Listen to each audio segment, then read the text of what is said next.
I've covered the Assange case since it began, the extradition case, and we all know that Assange is a political prisoner. I wanted to bring your attention to someone else who is also a political prisoner. He's the longest serving political prisoner in Europe. He's been in prison and is still in prison for most of his life, if you can gauge how obscene and egregious that is. So I'm talking about someone who is called George Abdallah.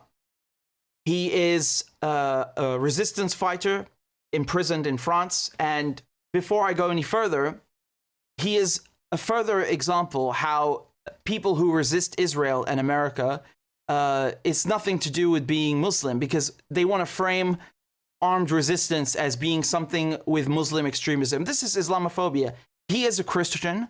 He is a Christian and he is a resistance fighter, and he fully supports armed struggle. And, you know, there are many others like him before, George Habash, who are Christian and resistance fighters against Israel. So there's no religious aspect here, you know, just to be clear and just to you know, get that out there. So he was basically arrested in 1984, okay, for something, a separate case, and then afterwards they put him in prison. When they found out his identity, they found out that he was basically, you know, they picked him up for his forged passport, and then once they understood who he really is, they threw him in prison, and they accused him of killing an Israeli diplomat and an American diplomat. Now, he doesn't necessarily deny the crimes, and I'm not gonna get into the details of did he kill them, was it wrong to kill them? Forget all that. He served the time in prison, and they still won't let him out. This is the point I want to argue and talk about with you. The guy served his sentence. Why is he still in prison? How is this possible? How can you serve your sentence and then still be in prison? Explain that to me. Explain that to me. There are no new charges. There is no fresh evidence. There are no additional crimes, but they refuse to release him. Well, I'm sorry. If he wasn't already a political prisoner, he certainly is now. And he is, you have to keep in mind, he's 72 now. 72. He's born in 51. And then given life in prison in 87. So that means he spent most of his life in prison. Do you think that this is normal? I don't think that that's normal. I think that this is, you know, obvious, clear, blatant political persecution. And he did this during Israel's occupation of Lebanon. And of course, the American involvement, as usual, in everything Israel does. So it's a legitimate act of resistance. It's a legitimate act of resistance. But I want to show you how the Americans, every time there's a possibility of release, they come in and they make sure that he stays in prison, which is, it just shows you again how the entire European continent, all the judiciaries, all the legal systems of the EU and otherwise are controlled by the Americans. I've seen that myself in the London courts with the Assange case, and I'm telling you that you know, and I've studied the documents with Italy and Spain and Germany, and I'm telling you that this is another example of that.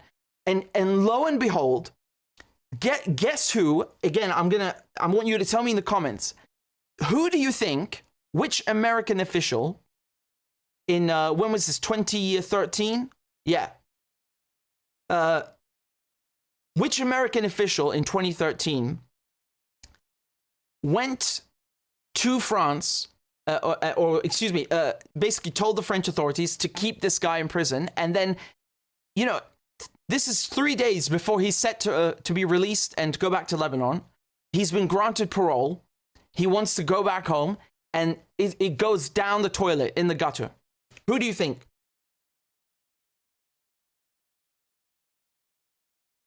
I'm just reading your comments. I'm waiting for your comments. This is 2013, all right? He was granted parole. He was granted parole, and he was set to be released. I mean, it's really evil, right? Because they gave him parole on the 10th of January. He was supposed to be released in 4 days.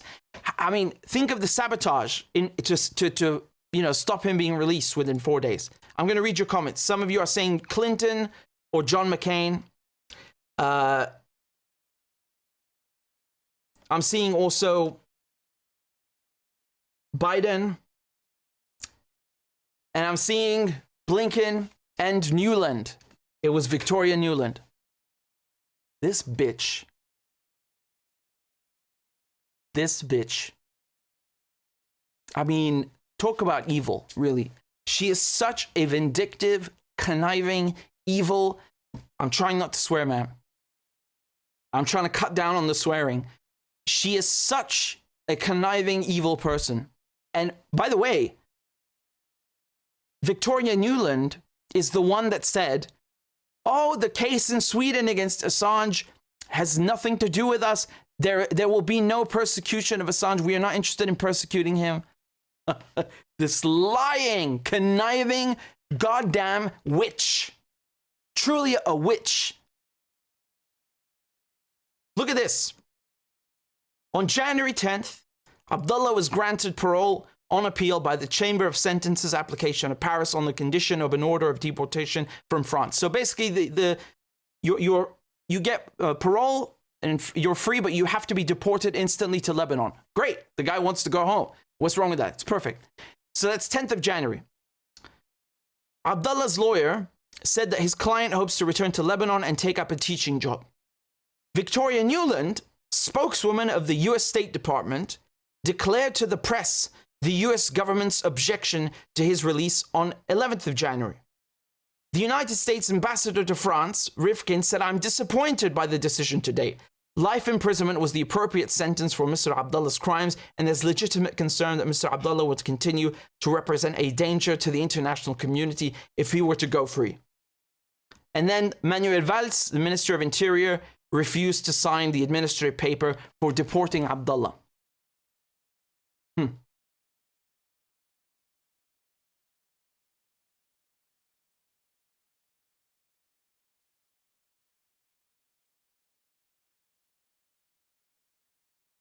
After that, it went to the Supreme Court, and the Supreme Court sided with him not signing the order and keeping Abdullah in prison. I mean, this is really disgusting, honestly. And we have to remember that there's a small bit of blame that, although again, I mean, what power could they have? But we have to say that, you know, it's wrong of the Lebanese government to not demand that he come to Lebanon at least, because, you know, if he is a prisoner in his own country. And again, under EU law, you cannot isolate someone like they used to do, where you're thrown on a ship and taken to a colony on the other side of the planet in the Pacific, and you're isolated from your family and your friends and so on. So the fact that he is not only a political prisoner, he has not only completed his sentence and been given parole, but that, you know, he is away from his family and friends and countrymen and compatriots. I mean, this is also, you know, it's unfair. And as far as I can tell, there's been no effort to bring him over to Lebanon or to request him. And again, you know, if he can't even get an honest, approved decision applied, what power would the Lebanese government have then? You know, I mean, the guy was given his freedom, and they still took it away. It's unbelievable. It's truly unbelievable. Every 2 years, Abdullah has the right to ask for a new release date, which has been refused more than 5 times. Incredible, right? It's truly incredible. And if I recall correctly, and just give me a second to look this up, but I believe that the Americans, how many times did they interfere in total?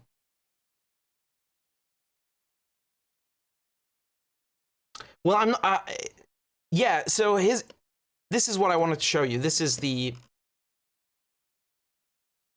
look at this. So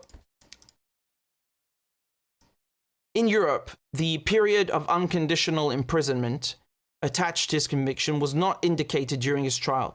As a result, it was automatically set to 15 years. He has therefore been eligible for a release since 1999. That is, he has been able to apply for parole since that date. To date, he has been denied freedom 10 times. 10 times. And so, just before all the brass at the State Department, in the previous administrations, you of course had people in the Bush administration blocking his release, Colin Powell and so on. I mean, it's really, really disgusting. It's truly disgusting how involved they are in trying to keep this man in prison. And this is the price that is paid. And he is 72 years old now. 72. He could have been free since 1999.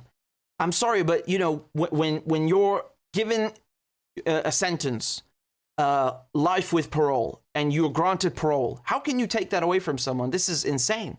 And then you call yourself a civilized country.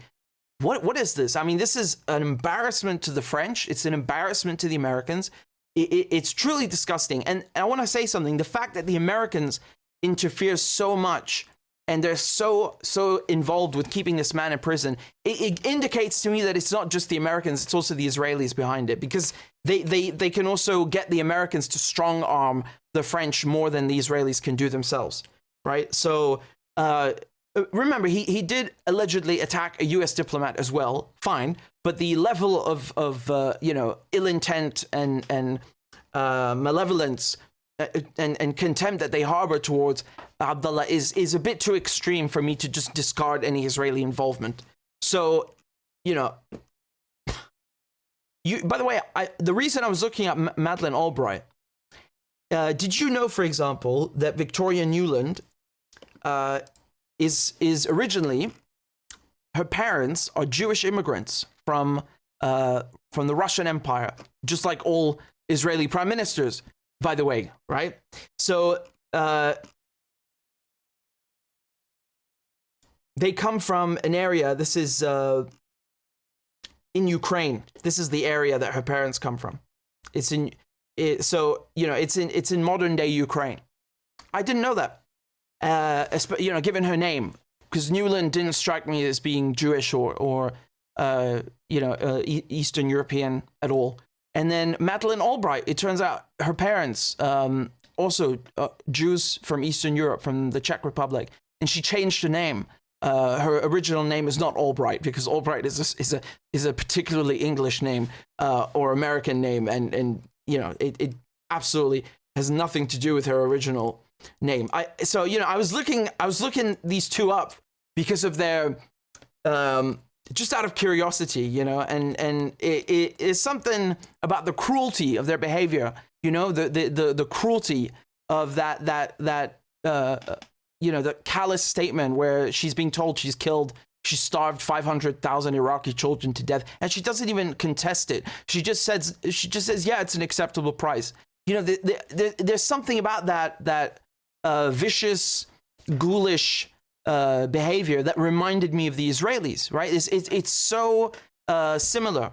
And so I was just curious, and turns out she is Eastern European, and so is Victoria Nuland, and they all have this viciousness about them, don't they?